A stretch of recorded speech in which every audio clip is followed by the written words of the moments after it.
hoje sobre as cartas joaninhas, né? Cartas joaninas, cartas de João ou epístolas de João, né? O pessoal já fez um panorama sobre Efésios, sobre Filipenses, né? Aí para mim jogaram 3 livros, cara. 3 pequenininhos, bem pequenininhos. Aqui eu separei umas imagenzinhas. Esse aqui é o Papiro 9, é um fragmento de um papiro que tem um fragmento da carta. 1 João, é o capítulo 4. E essa cidadezinha aqui, será que alguém conhece essa cidade? Vamos ver se vocês são bons de fotografia. Quem que arrisca aí? As ruínas de Éfeso, não? Éfeso, isso. Já dá uma ideia, você já conhecer, né? Essa aqui é a fachada da biblioteca de Celso. Foi em homenagem a Celso, que era um senador romano, né? E ele começou a construir, o filho dele acabou de construir, para ele ser enterrado ali dentro. Ele queria ser enterrado numa biblioteca. E ele foi, tá? Eu acho. Dizem. Virou um papiro? Já deve estar bem papirinho mesmo já, nessa altura do campeonato. A autoria das cartas, tá? De todas as cartas, tá, do Novo Testamento, as de João, não só as cartas, mas também as epístolas e até o livro de Apocalipse, né? São as 5 cartas, os 5 livros dele, né, de João, que se atribui a autoria a ele, né? Que é o Evangelho de João, as 3 cartas e o Apocalipse. E aí discute-se muito essa autoria. Tá? Uma das mais discutidas, tá? Se realmente foi ele que escreveu ou não. O que diz contra a autoria dele, tá? Seria as diferenças de estilos literários, aí comparando um pouquinho também com o Evangelho, né? A primeira carta, tá, dele é de um tipo, as outras 2 cartas são de outro tipo, eu vou falar mais tarde. Tem uma diferençazinha entre elas, tá? E o Apocalipse também é totalmente diferente, né? E aí o pessoal discute muito isso por causa dessas formas diferentes de serem escritas. Tem as semelhanças entre elas, tá? Mas essa diferença atrapalha um pouco. Tem uma teoria que fala sobre os amanuenses.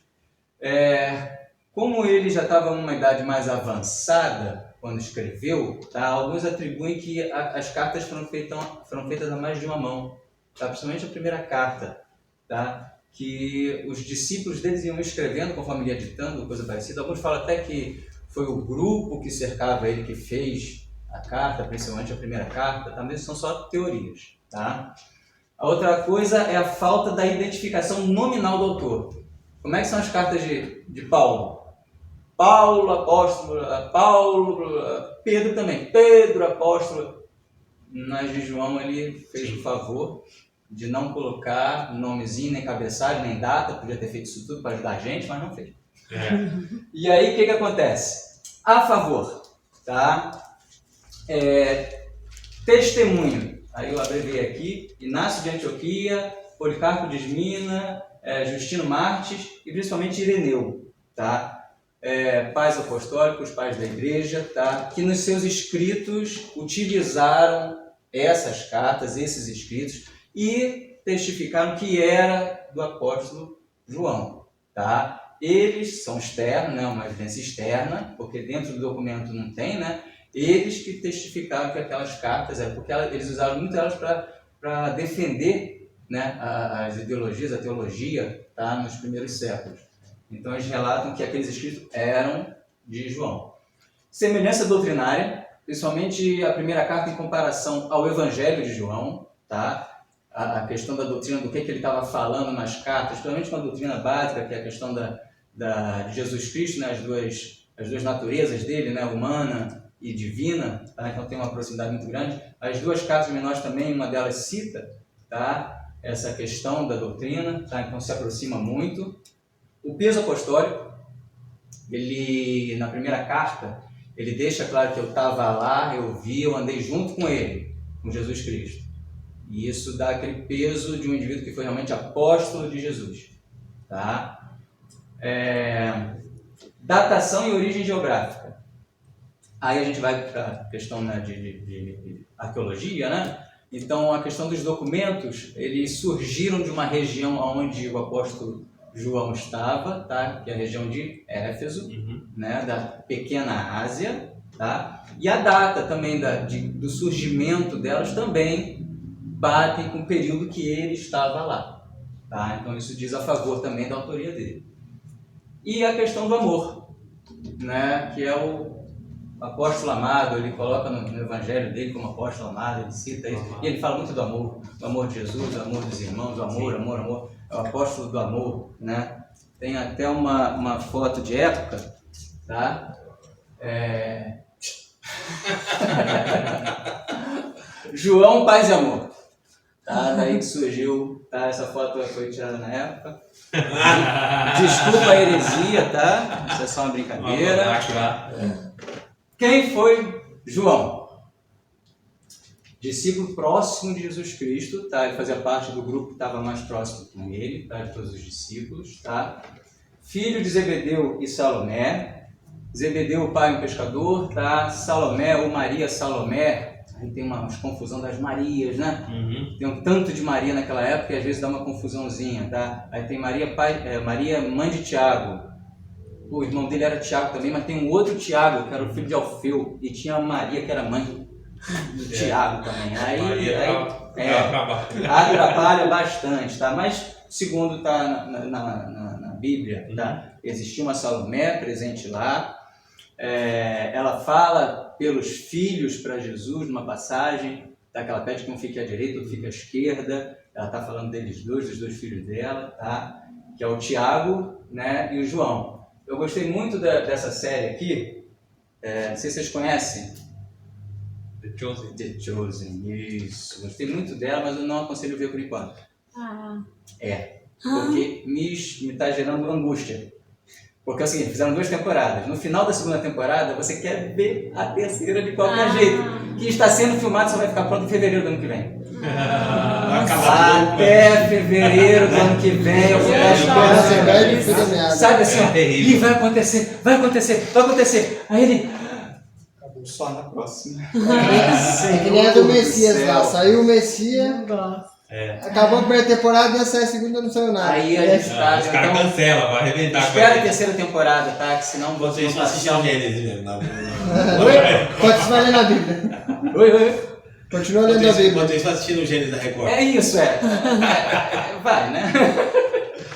Então eu gostei aqui. E aqui tá mostrando o pai, Zebedeu, tá? Esse aqui novinho seria João, tá? E esse aqui, o mais velho, Tiago. Suponho que ele seja o mais velho, porque ele era chamado de Tiago Maior, ou Tiagão. Esse Tiagão não sei de onde surgiu. Catei. Tiagão não vi não, mas Tiago Mas tem uma galera que chama de Tiagão. É só os mais íntimos, né? Tiago Maior e Tiago Menor. Errado não tá. O menor é o Tiaguinho. O menor é o de talvez mais novo também.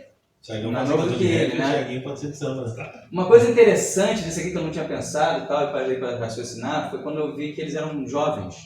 Sim. E aí eu fui estudar sobre essa questão, e realmente, a grande probabilidade eram jovens, de 17 a 20 anos, porque tinha um ritmo, né? Ele estudava desde pequenininho no Talmidim, né? Tal, assim, mas se ele não fosse um bom aluno, pessoal, vai pescar.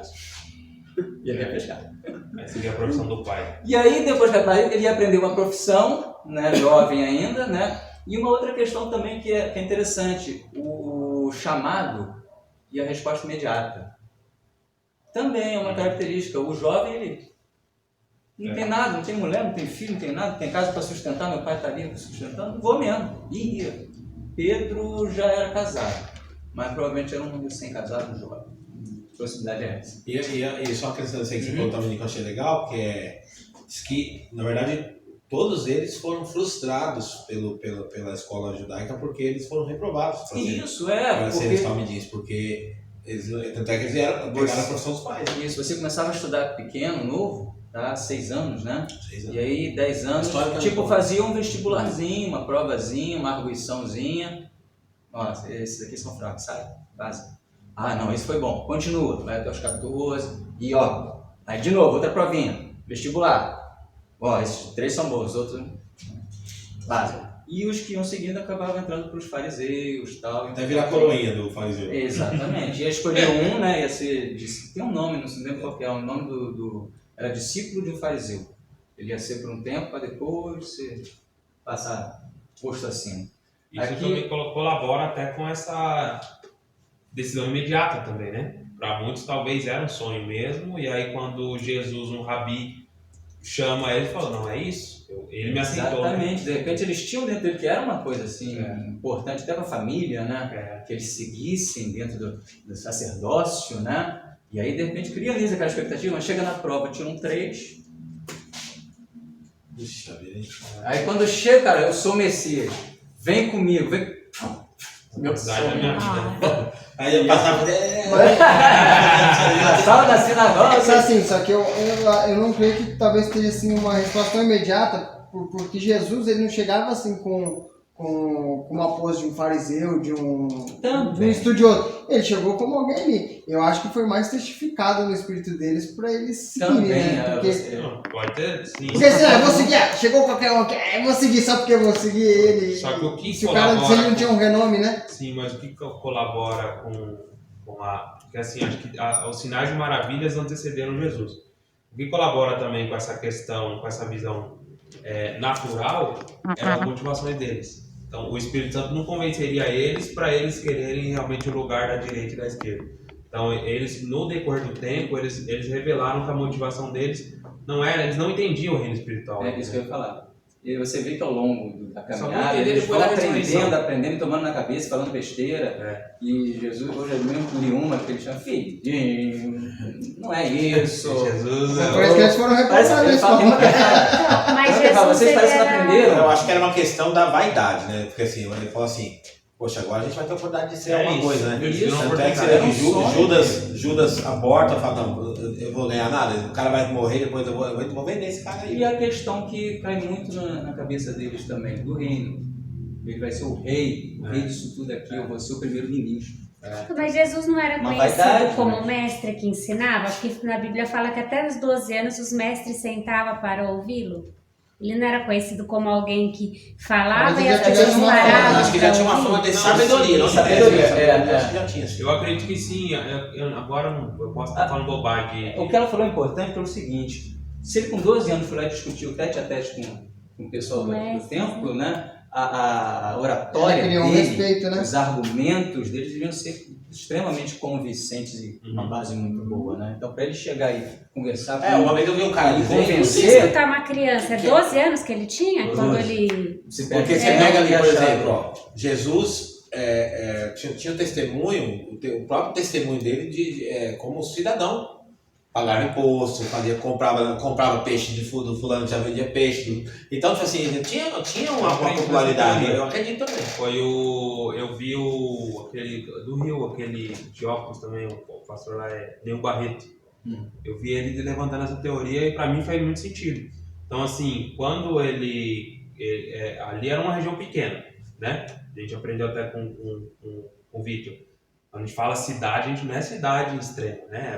Eram aldeias. Então, tinha ali as empresas de peixe, de quem que era? Era deles. Era Pedro, André, era deles. Zebedeu, provavelmente, era um deles. Sim. Eles até poderiam trabalhar para o pai. Sim, se foi comprar peixe, com certeza já tinham negociado já com o André, com o Pedro ali. Coletor de impostos, com certeza não teria tanto, senão, Mateus, Jesus... A Bíblia ela deixa de falar de José muito rápido, né? Provavelmente José morreu cedo. Então Jesus se tornou o homem da casa, o homem mais velho. E ele era responsável por pagar os impostos. Então, com certeza, ele pagou os impostos para Mateus, entendeu? Então, faz muito sentido isso para mim. Eu acho que na sociedade ele vivia já a palavra, o temor a Deus, o amor a Deus, o testemunho. E aí, quando ele se levantou e quando agora, eu não sei... Certamente um bom religioso, né? Um bom religioso, né? Uma vida... piedosa, uma vida piedosa. Então, quando ele se levantou e falou, eu sou o Messias, eu acredito que ele falou, não, faz sentido. A vida dele corresponde. E em algum lugar da Bíblia, nesse início, fala que ele falava com autoridade. Porque a autoridade tanto é que na escolha, quando eles vão para Natanael, eles chegam para Natanael e falam, a gente achou, né? A gente achou quem a gente estava esperando. Sim, né? Sim. Ele não fala, tipo assim, então você vê que havia essa conexão com Jesus ser a promessa de Deus. Então ele vai lá e chega para Natanael e fala, a gente achou de quem as escrituras estavam falando, tal. Então você vê que tem toda uma construção aí. Tem uma construção. Então, aí, irmão de Tiago, os dois eram conhecidos, Jesus chamava eles dois de explosivo, né? Eram pescadores de Cafarnaum, provavelmente trabalhavam com o pai, tá? O pai tinha servos não, tinha empregados, né, que trabalhavam com ele, eles estavam juntos, na hora que foram chamados, eles estavam pescando, né? João estava presente em situações importantes, né? Como eu falei, ele fazia parte do círculo próximo. Quem não sabe, esse aqui é Jesus, tá? Prazer, Jesus. Quem não assistiu a série? Quem não assistiu a série. Aqui eu botei porque já que ele é próximo, né? Fazia parte do círculo próximo. E embaixo é o Einstein, né? Isso é quase isso. Ele estava na transfiguração, estava na última ceia, até ele mesmo relata no Evangelho que ele estava ao lado, tá? E ele pergunta para Jesus quem era o traidor, né? Mas ele se coloca como o discípulo amado, o apóstolo amado. Estava no Getsemane, na crucificação, tem uma passagem muito interessante na crucificação, em que ele tem um diálogo. Pastorzão.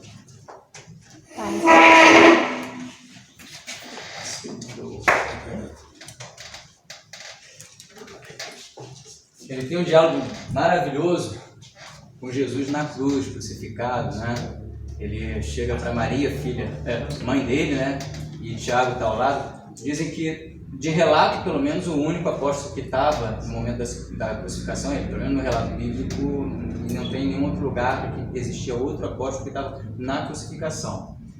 E aí ele fala: Maria, eis aí o teu filho, e Tiago, eis aí a tua mãe. Inclusive, João, né, dá a responsabilidade de cuidar de Maria a João, né? Exatamente. Tá?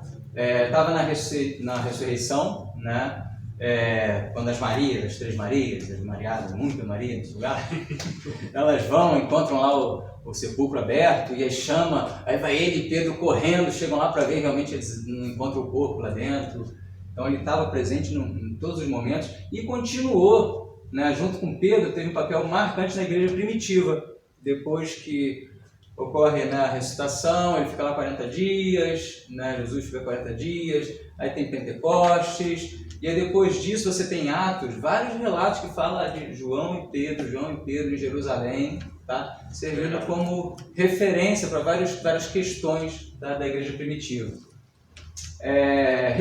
João redigiu também na Bíblia, né, o quarto evangelho, como falei, e o livro do Apocalipse. Aqui coloca ele como um velhinho escrevendo, talvez ele já não escrevesse mais, fosse amanuense, mas ele pode ter feito o próprio punho também, não há como falar que não, né? Foi o último a morrer, velhinho, bem velhinho, dizem, tive que carregar ele, para ele só dizer o amém, mais ou menos assim. Mas também tem uma historinha sobre a morte dele. Eu ouvi duas histórias, uma de que ele foi para Patmos, né? E aí depois foi liberto, ele voltou, e uns que falam que ele morreu e o corpo voltou, né? Mas acredita que ele voltou mesmo de Patmos em vida, né? E é isso. Seja um cara muito importante. Sim. Contexto histórico, né? Aí alguns fatos da época da escrita das cartas. Vamos falar da escrita das cartas. Fui falar de história, chegou o professor. Eu queria falar isso antes dele chegar, para não passar vergonha. Mas ele estava passando na rua. Falou de história pro portal. Sentiu o cheiro de história ali. Chegou no momento certo, pode assumir o posto. Contexto histórico. Depois desse período, a gente aqui está falando de mais ou menos 30 anos depois da ressurreição. Passaram-se 30 anos, ele ficou em Jerusalém, ele, Pedro, a igreja levantando lá, ele defendendo, perseguição judaica, os judeus ainda dando aquele apoio para matar a galera ainda, né? Até o irmão dele foi o primeiro a morrer, por volta de Tiago, né? Tiago Maior, por volta de 44, né? Foi o primeiro apóstolo a ser martirizado. Foi o Tiago mesmo, né? Primeiro Marte, a espada, né? O outro Tiago é o irmão de Jesus, né? É verdade, isso eu imaginei. Exatamente, isso. E aí, tá tendo naquela época, depois dos 30 anos, começa a guerra judaico-romana, tá? Os judeus eles se rebelam, tá? E começa a guerra com os romanos, né? Aquela briga que você entra para perder, né? Querer brigar com o exército romano, né? Ninguém merece. E aí acontece a queda de Jerusalém e a destruição do templo, tá? Por volta do ano 70 depois de Cristo. Nesse período a gente falou da outra vez, né, sobre a diáspora judaica, né? Caiu Jerusalém, derrubou o templo, os judeus se espalharam, que foi bom. Que se tivesse acontecido isso, não tinha... Então, essa data, só reforçando essa data, nós estávamos conversando com o Vitor, né, Vitor? Essa data ela é muito importante até para a datação de vários dos evangelhos. Não sei se eles usam os textos que citam já a queda, não citam a queda para... Exato, Apocalipse mesmo, a datação de Apocalipse era uma datação muito imprecisa por causa disso. Ela tem fatores que colaboram para 90, né, final da vida de João, mas os estudiosos eles têm essa dificuldade de entender como um evento tão importante não foi citado, né? Então essa data de 70 ela serve até os evangelhos. Eu sou mais mais antigo, né? A escrita dos evangelhos. De Apocalipse, acredito que foi depois, no 90. Mas alguns datam os evangelhos também para essa data, 80, 90. Eu vou falar isso mais tarde um pouquinho, vou contar essa história também. A datação disso tudo, você encontra algumas fontes diferentes, falando datas diferentes, tá? E não é fácil. Não é nada fácil por causa disso. Porque precisava. Ninguém precisa, né? Carta com cabeçalho e data. Não tem. Porque os caras vão precisando pelos objetos arqueológicos mudando, né? O próprio calendário, né? O calendário judaico tem calendário depois que veio a Cristo, passou a ser o que determinava, então é difícil datar, né? Então, diáspora, a galera foi embora, e dentre essa galera que foi embora, João também meteu o pé em Jerusalém, né? Tava lá, mas o troço pegou fogo lá, né? E aí ele vai para a região de Éfeso, tá? Ali na Ásia Menor, região da Ásia Menor, a cidade de Éfeso, que era a cidade mais importante da região. Uma região que até o Vitor falou que a galera seguiu aquele rumo mesmo normal, natural, de subir em direção à Europa, né? E aí passava pela Ásia Menor. Já tinha uma igreja importante lá, que era de Antioquia, né, que era referência. Aqui a gente já está falando, tá, onde Paulo já esteve presente, ele plantou as igrejas naquela região, ele já tinha feito as viagens missionárias, tá, e já tinha até morrido. Aqui a gente tem mais ou menos como é que foi, né? Ele escreve o 4 evangelho seguido das epístolas e depois Apocalipse. Esse é o entendimento mais aceito. Não dá para falar que foi exatamente assim. Muitos falam que foi tudo junto. Tá? Ele pegou o evangelho e as epístolas tudo junto no mesmo período, que era lá mais para frente mesmo. Tá? Lá para 80 e pouco para 90. Tá? Mas isso, já tinha tido perseguição judaica, já estava tendo aqui a questão das perseguições romanas, né? Você vê Nero, né? De 54 a 68 que ele governou, em 64 foi a grande perseguição dele, mas já tinha perseguição antes disso. Domiciano, depois, em 81, 96, tá? Ele também teve uma perseguição grande. Foi a época em que ele foi para Pátimo, né? Ele foi brigado, já estava secando violento em muito lugar.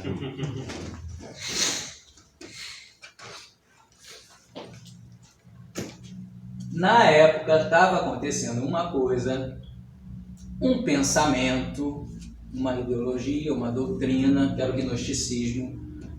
O proto-gnosticismo, era o começo do gnosticismo, porque o primeiro século ainda estava tendo uma ruminação do pensamento, mas no segundo século em diante é que ele se sedimenta bonitinho. Tá? E junta um sincretismo, né, da cultura grega com a romana. Tá? Eu vou falar mais na frente mais um pouquinho sobre isso. Durante o imperador, como é que é? Governo, dinastia, sei lá. Império. O Império, isso. De Marco Neva, em 96 a 98, parece que tem relatos de que foi quando ele saiu de Patmos e voltou para Éfeso. Você está vendo que é no finalzinho do século. Sim. Tá? Isso é o que mais se acredita. E ele volta para biblioteca lá de Éfeso. Vamos às epístolas? Primeira carta, primeira epístola, 1 João. A carta em si possui 105 versículos na grande maioria das Bíblias, está dividida em 5 capítulos. Tá? Não possui uma estrutura convencional de carta. É aquilo que eu falei, a estrutura, as cartas são diferentes, tá? É meio esquisita a carta dele. Ele não começa com eu, saudações, bênção, vamos falar do assunto. Ele não faz nada disso. Ele, na realidade, eu gostei dele que ele é papo reto. Aí o Carioca soltou aqui um pouquinho, tá? Papo reto. Ele é papo reto. Ele já chega... Cafói, né? Não chega, ô meu amigo... Meu irmão, é o seguinte, ó, isso, pá, não tem, já vai direto ao assunto. No evangelho dele já é assim, né? No início era o verbo, já estava lá, ele era Jesus, era ele, acabou, ponto final, vamos começar daqui. Eu não quero nem saber de bom dia. Ele era o amor. Senão vou perder tempo. Ele era o amor, mas ele não perdia tempo. Igual quando eu vou mandar mensagem no WhatsApp, eu mando bom dia. Às vezes eu gosto de mandar bom dia antes. Tem gente que já vai. Faz tal coisa pra mim. Eu costumo botar bom dia, graças a paz, tá aqui atrás. Você não tem muito papo reto aí em Portugal, né? Lá deve ser. E aí, a carta mais parece com um tratado, tá? Ele vai tratar de determinados assuntos, né? E ele já começa tratando já, tá? Não segue uma linha também de um tratado bonitinho, né? Quando você vê Paulo falando no Romano, né? Ele começa falando uma coisa, o raciocínio já vai para outra, desenvolve, conclusão, é isso. Não, ele fala um pouquinho de uma coisa, vai, segue, para, volta, fala de novo, vai à frente, volta mais um bocadinho. Tem 2 blocos principais na carta, tá? Que mais ou menos se repetem. Aí aquele videozinho do Bible Project, aí aquilo ali ele consegue delimitar bem como é que é a carta. Livro com maior proporção de aparecimento da palavra Deus, 1 para cada 34 palavras é Deus. Então, é uma palavra cheia de Deus. Ali, está procurando Deus, vai lá. A palavra-chave da carta é amor. Jura, nem imaginava. Mas é. Tá? Ele fala de amor nas outras também. As outras duas, você vê o amor na forma carinhosa, como ele trata o destinatário, né? E as igrejas. Depois a gente vai falar dela. Ele é do amor mesmo, paz e amor. Propósito principal. Tem vários propósitos, ele fala de alguns assuntos. Ele vai falando do assunto, volta, fala de outros assuntos, volta. Mas aí você vai ver que realmente, isso aqui eu tirei de uma referência, tá? O principal mesmo, tá? Seria esse. Alcance e certeza da salvação ou vida eterna. Tá? Tanto é que lá no capítulo 5, que é o último capítulo, versículo 13, ele parece que faz um apanhado do resto. Vamos lá. Capítulo 5, 13. Pela NVI. Escrevi-lhes estas coisas a vocês que creem no nome do Filho de Deus, para que vocês saibam que têm a vida eterna. Estas, aí na King James, estas orientações vos escrevi. Então parece assim, isso tudo que eu já te falei, porque no meio da carta, assim, ele fala algumas vezes isso. Te fala essas coisas por isso. Te fala essas coisas por isso. Ele fala algumas vezes isso durante a carta. Então você acha que são vários propósitos. Mas no final, quando você vê esse aqui, da vida eterna, parece que é uma conclusão dos demais, uma consequência daquilo tudo que ele falou. Tá? Que tem a vida eterna, as outras... Próximo. Esse alcance e a certeza da salvação da vida eterna, tá? Você vai vendo o desenrolar disso ao longo de toda a carta. Através de algumas coisas que ele fala. A correta percepção da natureza de Jesus, aquilo que eu falei da base principal de doutrina que ele coloca nessa carta.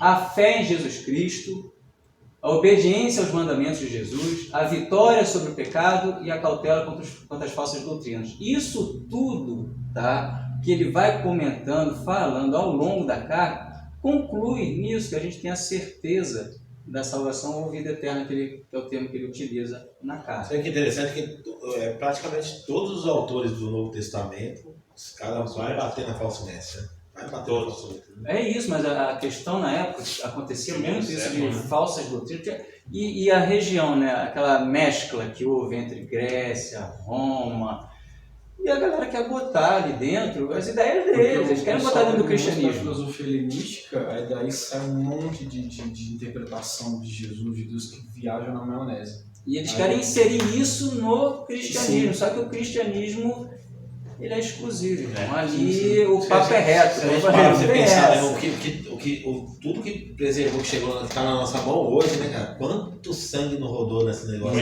Muita discussão, muito sangue. Esse pacote, porque por causa do falo, se não tem certeza, cara, não vamos colocar. Porque tem várias reuniões, né, para decidir, né? Então, sim, e cara, o fato do evangelho hoje ser estar compilado um milagre, era para ter tudo sido até mínimo deturpado. Eu não sei se vocês já leram Daniel, o livro de Daniel, na Bíblia Católica tem 2 capítulos a mais do que na nossa. E aí eu tava lendo, tipo assim, eu fazendo assim uma leitura assim, simples da carta, dos 2 capítulos, eu não consegui enxergar por que os caras tirou. Por que tirou, cara? Eu já ouvi falar disso, eu não li os apóstolos. De repente era datação. Não sei, cara. Né, Tirou 2 cara, capítulos muito... que foi tirado do livro de Daniel, que falta de confirmação. Que glorifica, né? glorifica Deus, hein? São capítulos importantes, são 2 histórias lindas, como vocês depois dele, são 2 histórias lindas que glorificam Deus, não é história assim que deixa, não, assim, exalta o nome de Deus, né? História tem os apócrifos, né? Tem muitas passagens deles que confirmam muito o que está ali. Mas por terem passagens que... se eu aprovar isso tudo, eu vou ter que botar o que a gente aqui no Brasil chama de jabuti, né? O Senado faz isso. Aprova uma lei e aí no meio dela a gente bota uma coisa doida lá, que é o jabuti. Né? Então aí eles olhavam esse jabuti e falavam, ó, não vai rolar. Porque eu acho que a carta aos Coríntios, se eu não me engano, acho que foi 5 cartas. Tem outras cartas, que se perderam.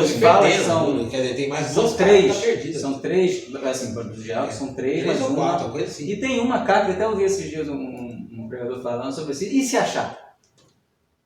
Se achar, faz um concílio, pô. Chama nós, ainda na hora de fazer um de repente. Nós estamos fedendo a cebola, quer aceitar para decidir alguma coisa. Só que o concílio hoje em dia vai ser a briga é onde vai ser, aí que vai ser a briga. O Malafaia vai entrar na concílio. O concílio hoje em dia, rapaz... Não dá. Um concílio de 10 anos aí. Mas de repente, teve um concílio que foi 18 anos, né? Foram 18 anos?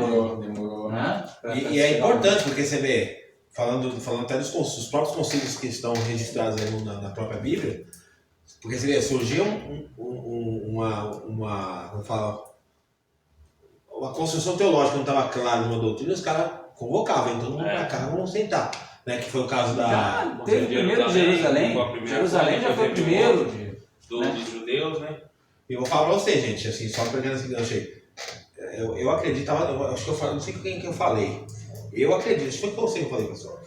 Que nós tivemos vários, no Brasil, nós tivemos várias ondas que trouxeram assim, uma vida para a igreja. Até o que aconteceu em Belo Horizonte, né, que foi da adoração, arrebentou. E eu acredito que a próxima onda que vai vir, que vai sacudir a igreja, que vai dar um despertamento na igreja, será uma onda teológica. Eu acredito 100%. O que estava falando era da carta de Laodiceia, se não me engano. Colossenses que cita uma carta a Laodiceia, é isso? Eu sei que uma delas fala dá a entender essa carta de Coríntios, acho que até Coríntios mesmo, né? Dá a entender essa terceira carta. Eu vou procurar aqui. O livro de Enoque, também é. que a gente encontra ele, mas não entrou com. E quem citou ele? Acho que foi Judas, né? Judas que cita Enoque. Cita o livro. Tem mais. Aquele que a gente estava discutindo, que é o Enoque, né? É o Enoque? Tem mais. Tem até Apocalipse de Pedro.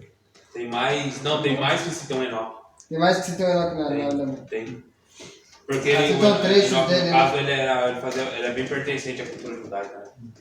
O que acontece? Essa questão que ele batia muito a tecla, essa doutrina, tá? Que ele fala no Evangelho e fala na primeira carta, tá? A questão de combate ao pensamento gnóstico, né? O gnóstico ele tem um problema, vamos lá. Derivado do pensamento grego platônico. Aí Platão e o pensamento grego da época ele tinha a tal da dualidade. Na realidade, dualidade é só a divisão em 2 coisas, né? É um lado e o outro, 2 coisas. Ponto. Tá? Geralmente opostas, tá? Geralmente opostas uma à outra. E o problema é que a ideia deles é que não se mistura. Elas são separadas. Aí é que dá o ruim, tá? por causa das naturezas de Jesus, tá? Ele era carne ou era espírito? Ele era humano ou era divino? Aí eles queriam colocar a ideia de que ele não era carne. Por quê? Aqui é um símbolozinho do gnosticismo, tá? Você vê bem a divisão no meio, né? Ou é sol ou é lua, ou é carne ou é espírito, ou é ruim ou é bom. Carne ruim, espírito bom. Um pode estar no outro. Outro é polarizado. Outro é outro. É polarizado. Isso. Tá? E aí o que acontece? Pô, eles entendiam que o espírito ele habitava na carne por um tempo, era separado dela, mas habitava nela e ficava na terra por um tempo. Quando morresse, ele se livrava daquela carne, que a carne é ruim. Agora, como é que Deus perfeito, maravilhoso, vai estar dentro Vai entrar numa coisa ruim? Mas a gente tem vestígio disso até hoje, né?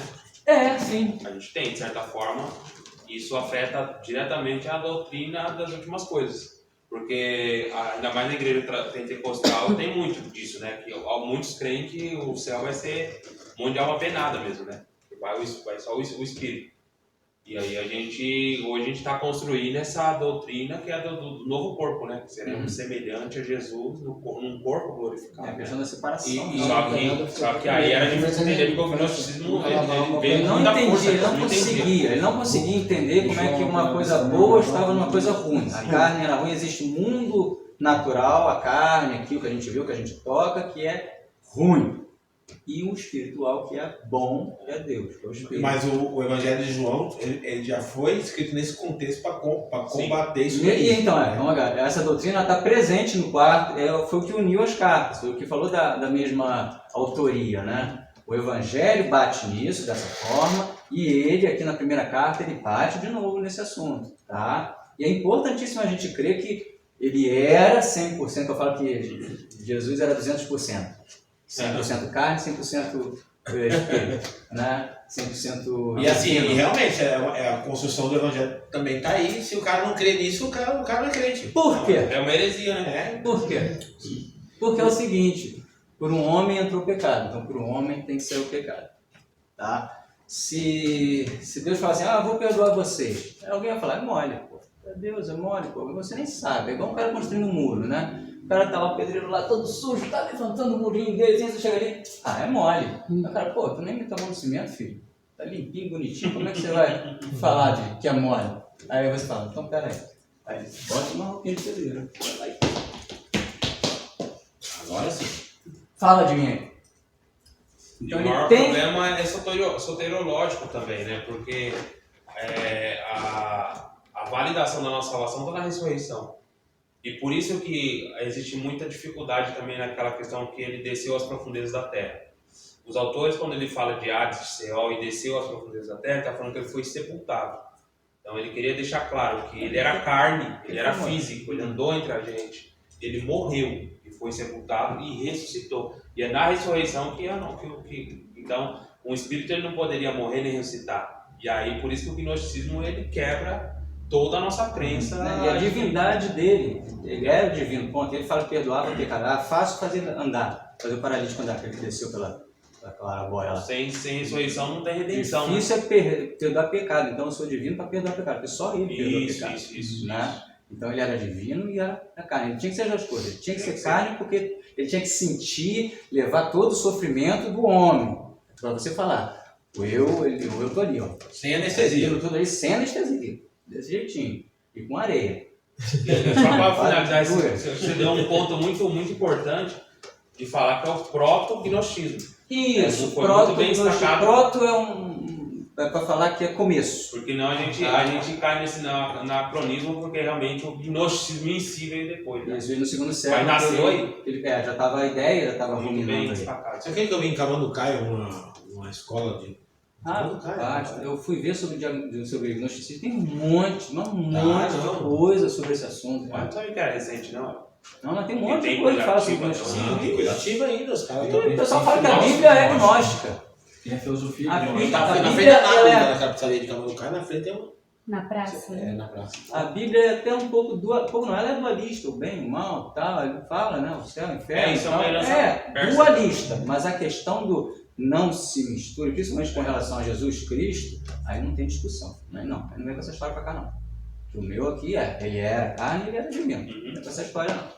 E aí, João, tá, ele vai nesses dois trechos aqui, tá, na primeira carta, bater essa ideia. O que era desde o princípio, o que ouvimos, o que vimos com os nossos olhos, o que contemplamos e as nossas mãos apalparam, isso proclamamos a respeito da palavra da vida. A vida se manifestou, nós a vimos e dela testemunhamos. E proclamamos a vocês a vida eterna, que estava com o Pai e nos foi manifestada. Forte, né? Como é que ele botou aqui? Olha só que legal. O que ele está falando de Jesus Cristo. Então, você substitui por aquele. Aquele que era desde o princípio. Quem que estava desde o princípio? E essa conexão está conectada, você vê, que é a linguagem com o Evangelho, né? É isso, é a mesma coisa. Ele começa lá. Ele já entra batendo pé na porta e vamos conversar. É o seguinte, ó. Paz. Não vem de conversar por cima de mim. Então, ele era divino, mas aquele que ouvimos, eu ouvi ele, cara, eu ouvi, ele estava falando, ele falou, eu escutei, cara. Vi com os nossos olhos, contemplei e minha mão palpou, não era carne, porque o gnóstico falou assim, não, vocês viram foi espírito, não era carne. Até Tomé palpou. Aí ele já, toquei, ó, eu estava lá, eu vi, eu toquei, eu fiz assim, era ele sim, era carne.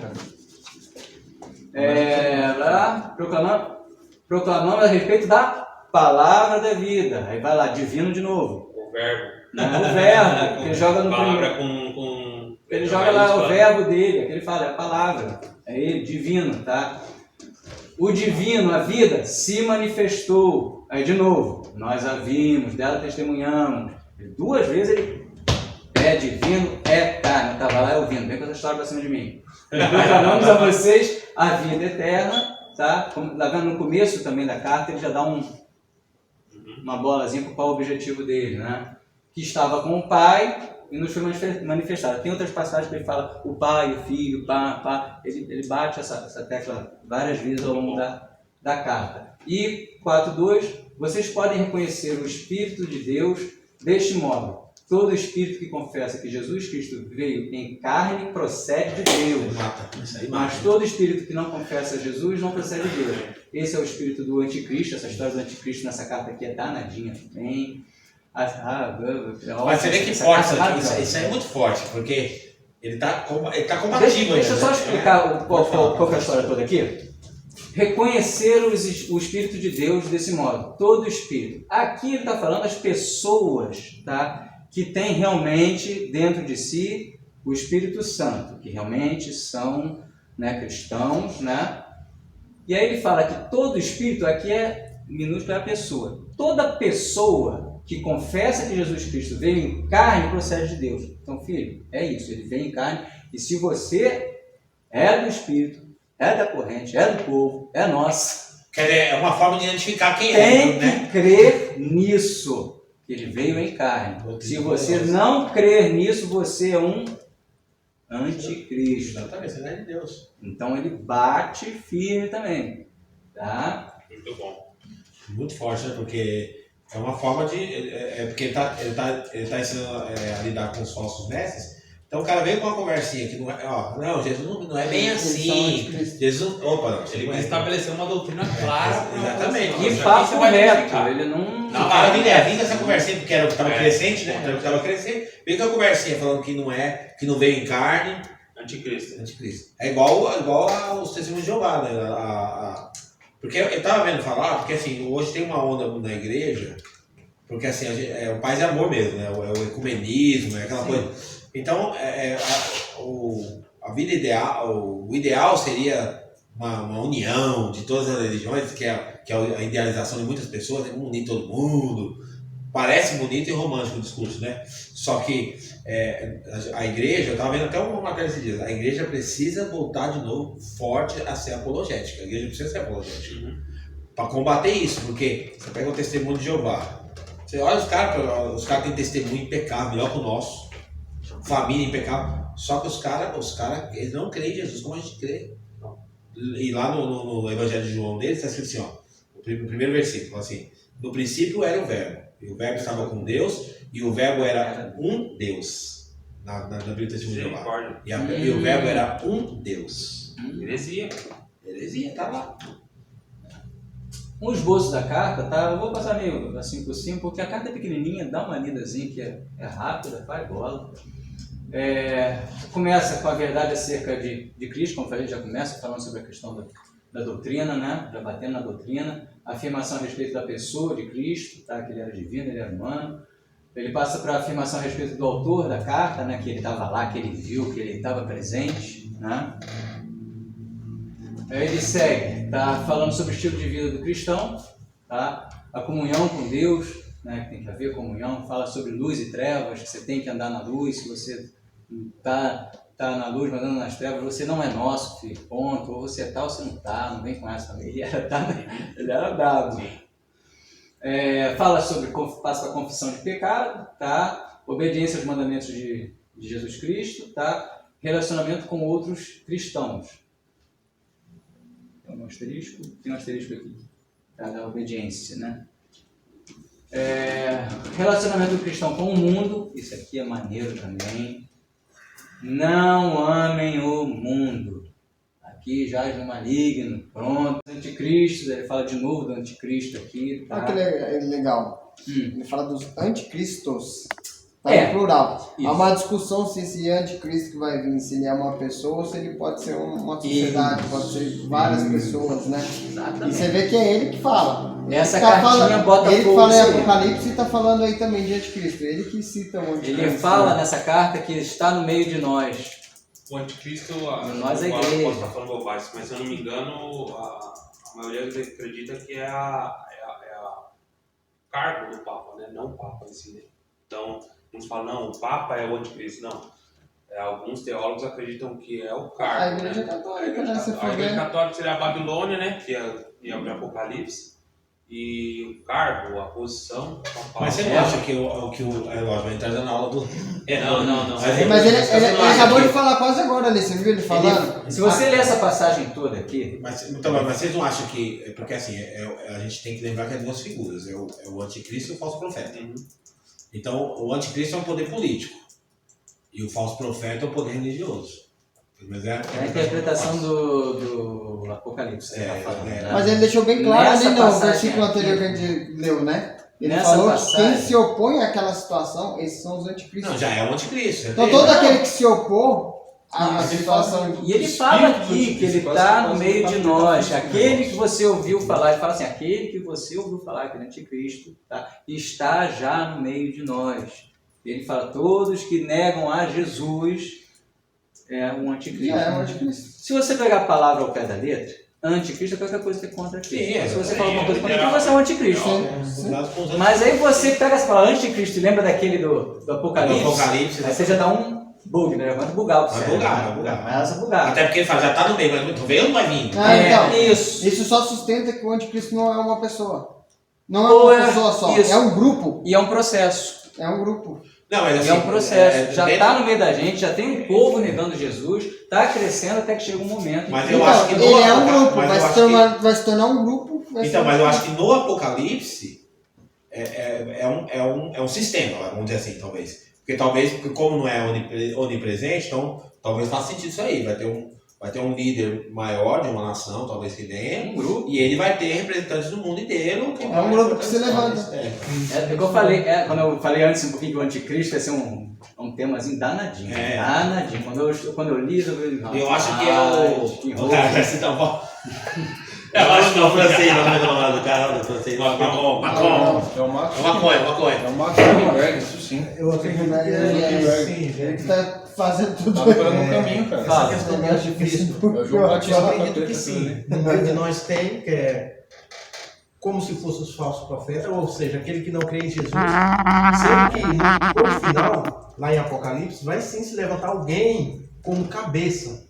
E aí tem os anticristos, mas que já estão aqui. O principal anticristo Chefão do anticristo. Vai ser o dominador. Até Daniel, quando tem visões que fletam com o Apocalipse, ele vê uma figura líder que é algo vai ter um representante, vai ter um representante. Então meio que parece que alguém Mas todo grupo alguém tem que liderar. Né? Geralmente num grupo, né? Tem um que. Mesmo sendo um sistema, tem um. Só lá na Torre de Babel que não tinha um, né? Todos estavam unidos ali. E aí ele continuando a carta, tá? Ele fala uma mensagem para os filhos de Deus, tá? Que eles serão, tá vendo? Ele já tinha falado de como ele tem que se comportar, ele volta, fala de novo, tá vendo? Ele não segue uma linha exata, bonitinha. Ele vai e volta, dá sobre os assuntos, né? Sobre os temas, né? Serão um dia como Cristo, eles não devem continuar no pecado, não devem se deixar levar pelo mal, eles devem amar uns aos outros, aí vem o amor de novo, eles devem testar os espíritos, né? O asteriscozinho aqui é aquilo que eu falei, né? Testar o espírito não é testar o Espírito Santo, não tem nada disso não, tá? O espírito com E minúsculo é testar as pessoas. Depois eu vou explicar também essa situação, muito interessante. Devem vencer o mundo, né? A mesma coisa, ele fala lá, não ame o mundo, tem que vencer o mundo, e eles devem refletir o caráter de Deus. Isso é interessantíssimo também. Exortação final, o amor obediente à prova de fé, é prova de fé. Cristo nos traz a vida eterna, tá vendo aí aquele 5:13, né? Que seria, que ele ia dar uma palhinha lá no começo do que ele iria falar, falando sobre um monte de coisa, e no final ele repete e fala sobre a vida eterna. E os filhos de Deus não vivem em pecado. Na realidade, o final dessa carta é espetacular. Ele é muito maneiro, cara. Eu gosto desse cara. Ele começa já falando, aí quando ele chega no finalzinho, ele fala: filhinho, seguinte, se afasta dos ídolos. Tá, fui. O último versículo é assim, ele vem falando de Jesus, blá, blá, blá, blá. Aí o último versículo: filhinho, afasta vai terminar, tá? Afasta dos ídolos. Boa noite.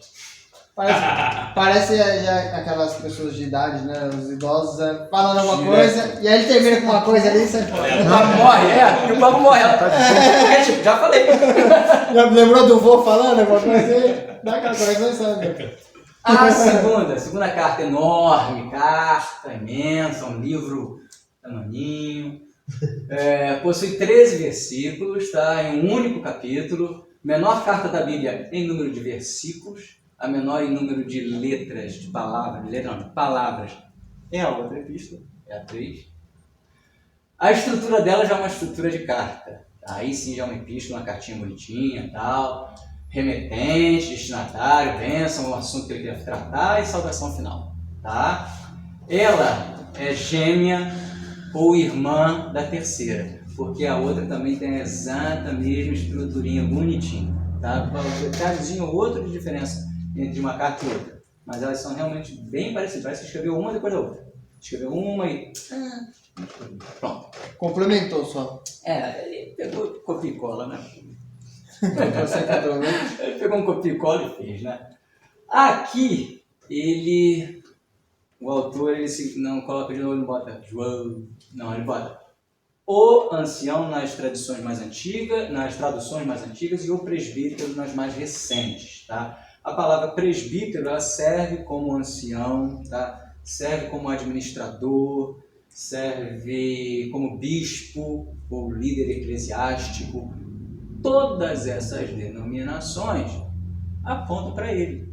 Já era de idade, era ancião, era presbítero, ele ele pastoreava as igrejas da região, era um apóstolo, não era qualquer um, né? Então ele tinha esse peso, né? E aí ele coloca o destinatário senhora eleita. E aí uma briga de novo, né? Quem é essa senhora eleita? Duas vertentes. Uma que era realmente uma senhora. Que era uma senhorinha. Era uma senhora que ele conhecia e ele chamava ela de senhora eleita. Tá? Essa teoria é mais difícil da gente engolir, porque a carta, ao longo dela, depois ela começa a falar de vocês. Pô, você não está conversando com ele. Pô, meu irmão, vocês têm que não sei o que lá. Vocês têm que tomar cuidado, fica meio esquisito. E o final também, ele fala, os irmãos da irmã saúdam os daí. Ele chama a igreja dele também de irmã da outra.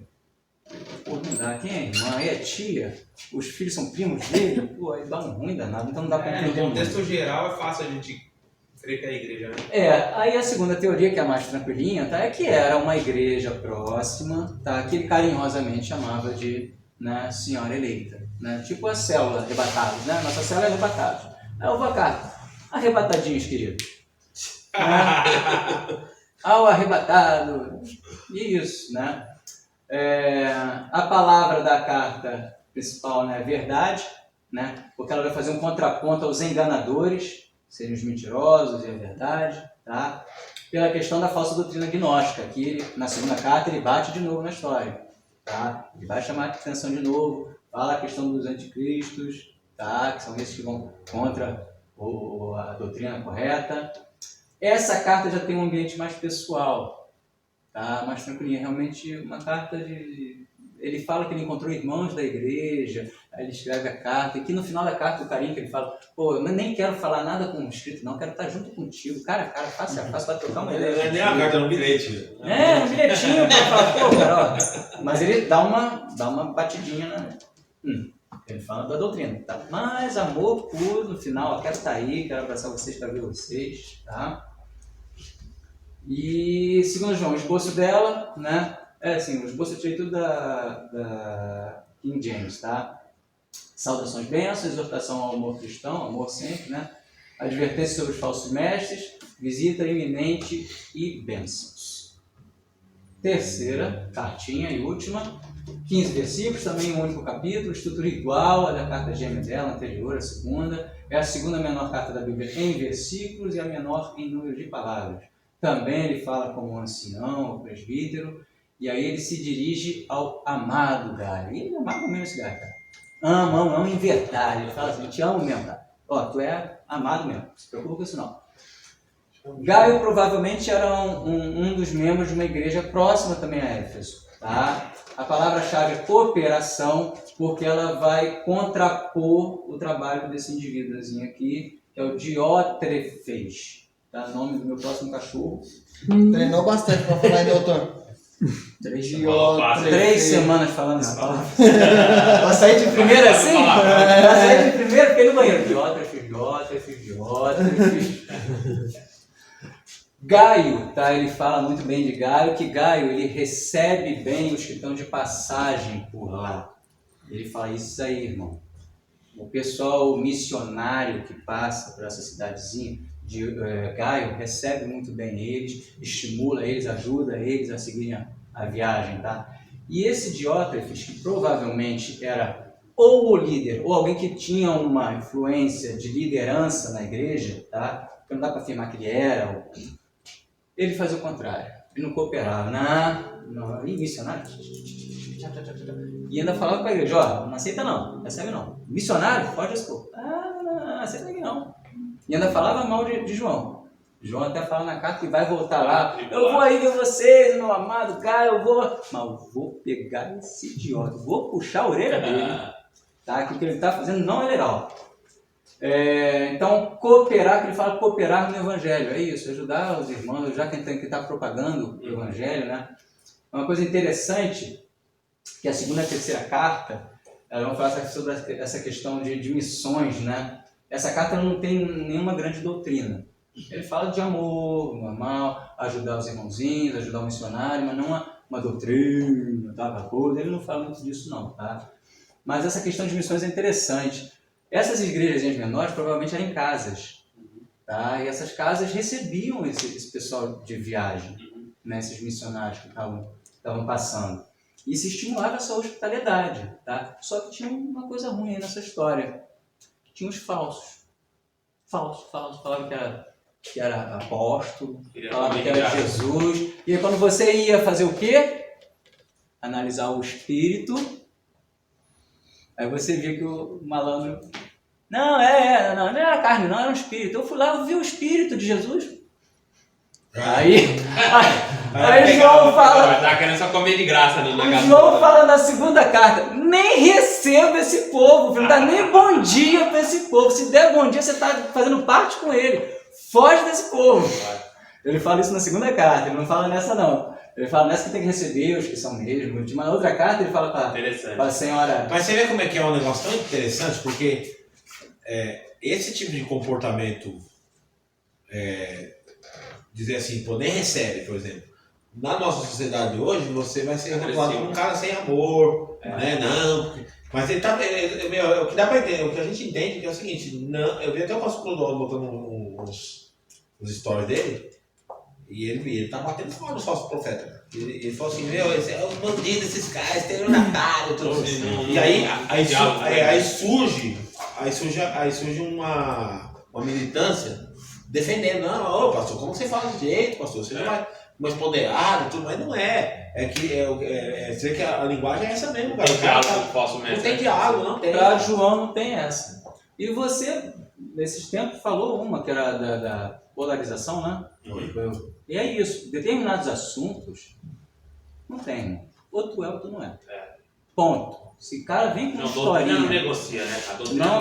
Não se negocia. Determinadas coisas não se negociam. Ponto final. E é isso, e bate o pé mesmo. E não tem parte contigo, tchau, benção, acabou. A procuração. E não é isso, não é falta de amor, não é nada disso não, velho. É que determinadas coisas não se negociam. E a gente vê que às vezes a gente tá querendo debater, discutir, tentar reverter o pensamento da pessoa. Você quer ver outra? Pedro, quando puxa a espada com a folheira. Pode falar. Tá maluco? Tá maluco? Ou então quando fala, não, o senhor não vai morrer, aparta-te de mim, Satanás. É isso mesmo. Quando vem contra os propósitos ou doutrina, coisa séria, não tem essa, meu irmão. Não tem de amor. Porque você vê que nem Jesus não tem debate. Facilitava esses caras. Não. Porque a gente entende que doutrina com ele, não tinha é uma coisa tão importante que doutrina vai determinar como você vai servir a Deus, cara. A doutrina vai ter que determinar. Você pode ter um coração bom, você pode ter boas intenções, mas se você tiver uma doutrina ruim, você vai servir Deus errado a vida toda. E aí, mas Deus vê a intenção, não é assim. É bem por aí. João Batista também é a mesma coisa. Curiosidade, não aparece a palavra Jesus. No outro ele solta Deus. Já usou tudo lá para usar. Deus ele gastou tudo na outra. Mas ele não deixa de falar do cara. Ele não deixa de falar do cara, ele usa nome. Tá? Que ele fala que os missionários. E o nome, você lembrou bem? Ele escolheu o nome, porque era o nome, sobretudo, para lembrar. A doutrininha aí que não sai do indivíduo, né? Você não tira dele, né? Ele é o nome sobre todo o nome. Ele fala, aqueles que estão em missão, né? Está falando aí das missões, os que estão de passagem, aqueles que estão em missão pelo nome, por Jesus Cristo, eles estão em missão por Ele. Tá? Aí ele usa a palavra nome aí. Carta também de ambiente bem pessoal, essa é bem entre amigos mesmo, esse Gaio devia ser ponta firme com ele, ele gostava muito do Gaio. Tem uma curiosidade, né, nessa carta aqui, e é um mistério, que ele está em Éfeso, né? E aí tem lá em Atos, né, falando que em Éfeso, quando Paulo passou por lá, tinha um amigo dele, Gaio, e um Demétrio, que também está nessa carta. Nessa carta tem Gaio e Demétrio, e lá em Atos tem Gaio e Demétrio também em Éfeso. Sabe qual o mistério? Nenhum. Coincidência, não foi nada, bobagem. É que o nome era muito comum mesmo. Saudações, alegria por ver que estão manifestando a verdade, assuntos pendentes, prementes, apoio para ministros itinerantes, né? Que o Caio fazia, que recebia e apoiava, né? Fala do Diótrefes, né? Que não estava fazendo papel legal lá. Elogia o tal do Demétrio. Esse Demétrio que entrou de gaiato porque ele provavelmente era quem estava portando a carta. Então ele fala bem, ele faz recomendações, porque era comum fazer recomendações para quem importasse algum documento, que é para você ficar mais tranquilo de que realmente veio de tal pessoa. Tá? E ele fala de novo de visitar o irmão, bênção, tá? De ir lá, quer estar junto. Muito, muito, muito carinhoso, muito amável. Esse aqui é o grande teatro, lá de Éfeso. Eu gostei dessa foto, sabe por quê? Não é porque é o grande teatro, não, que era um dos maiores daquela época, 24 mil lugares, maior do que o estádiozinho aqui de Extremo. E agora, que me chama mais a atenção aí, como acústica, cara. Tipo assim, Acústica, funcionava, como que pode? Não, a engenharia antiga, como não falou, a engenharia antiga os gregos eles se especializaram muito nesses anfiteatros e teatros, né? E eles funcionava, bastante, era interessante. Mas assim, eles falavam lá, mas não tinha nenhum outro, era só a voz mesmo. Não tinha nenhum microfone, nem um chute. Não, nada. Só não falou, realmente o cara que tá ali não fala assim. Realmente. Ele entra aqui e pôr a voz dele para que chegar lá na última, senhor. Então, nada. Por isso que os crentes gritam? Hoje, conhecido. Alguém aprendeu aqui já começou Essa fala que Eles estão tendo vídeo da escola de Onde assembleia, e depois Por isso quando o Coliseu, ele bebe da cultura grega, cara. Ele tem uma estrutura, ela faz tipo um mini curvo, assim. Ele funciona igual para poder repercutir a voz. Agora, como que consegue, tipo assim, você vê que é inteligência, né? Porque pensar, né? Porque é intencional, não é um negócio, né? Intencional. O cara é muito inteligente, né? As próprias pirâmides, É, né? São um negócio também, né? sim, Difícil explicar, né? Não sabe que foram aliens. Aqui o grande teatro, essa ruazinha aqui era a rua principal, Não, eu tenho briga. levava ao porto. O porto não existe mais, velho. É uma doideira isso. O porto foi soreado, a água foi embora, acabou o porto, aí a cidade acabou, virou só ruína. Olha só. Brinca com o templo de Diana, com essas coisas. Mete com isso pra tu ver só como dava Eu acho que eu vi um vídeo do Rodrigo Silva fazendo um vídeo aí. Ele fez, eu assisti esse vídeo aí. Essa rua aqui é a Harbour Street, que é a rua Harbour. E Harbour é porto. É a rua que ligava o teatro ao porto. Esse anfiteatro ele tá em Atos, quando dá aquele quiprocó lá com Demétrio, o artesãozinho que fazia a estátua da Diana no templo, né? E a galera pega a Gaia, os amigos lá de Paulo, e leva pra aqui pra... E a galera fica, vai Diana, vai Diana. Vai, ela foi. Diana dos Efésios. E eu gostei dessa fase, sabe por quê? Porque é igualzinho extremo. Olha essa silhueta aqui, cara. Pedra do Sapo. Aqui tá, ó. Pedra do Cume, das Flores. Cara, lá de casa eu olho isso aqui certinho. Se colocar uns galpão branco ali no fundo. Se você olhar bem de pertinho, vem cá, vem cá. A Panasonic lá, multilês. Ó, minha casa aqui, ó. Você vê o pouso lá, né? Então aí é o poliesportivo sem cobertura. Ah, é? É isso mesmo. 1981, pode. Aqui é Éfeso, cara. E é isso, gente. Fechou. Sabia não? É mesmo, é?